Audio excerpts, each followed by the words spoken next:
Bongiwe Blaine, thank you very much. And you're speaking there about the many hats worn by Inkosi Mangosuthu Buthelezi, of course, as a politician, as a traditional leader, as a family man. But coming back to traditional leadership, of course, being born into the royal family, he would always say that before everything else, he was a Zulu. So he prided himself, took a lot of pride in the fact that he was a Zulu, and the work that he did and the role that he played in uniting the royal family, but also, the Amazulu are known now across the world as one of the most biggest, as one of the strongest groups within South Africa. And I have my next guest now as the chairperson of the House of Traditional Leaders, Inkosi Sifiso Shinga. Dabezeta, thank you so much for your time.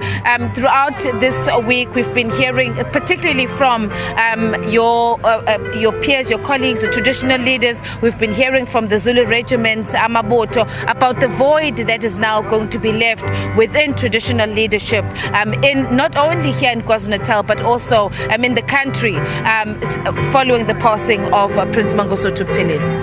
Yeah, thank you, Ayanda, and the viewers. And it's very true that we have lost a giant in the institution of traditional leadership. We don't know how long is it going to be in this state, and who's going to fill these shoes. Inkosi Buthelezi was a born leader.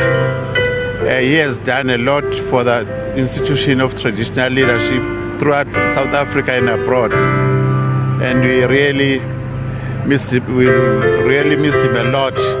I don't know what will the institution be like without him.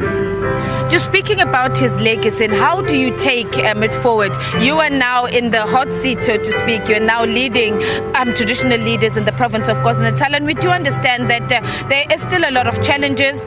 You have been working in terms of transforming traditional leadership. How do you, drawing from the lessons that he's left, how do you then take this institution forward? We will try by all means that what Mtwana has been fighting for, we take the baton from him and move forward, because it is his legacy. And we promise that we'll do our best to fight by all means to fight with these challenges that Mtwana was fighting for in the institution of traditional leaders.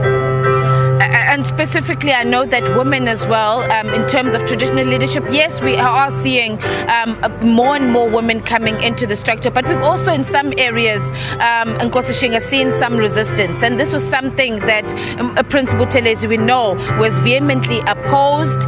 He would say that women must be given the equal rights and equal recognition within the structures. Yes, we condemn that there are still places where women are not allowed to take higher positions in the traditional leadership institution. We'll make sure that there's no such that is happening in our province.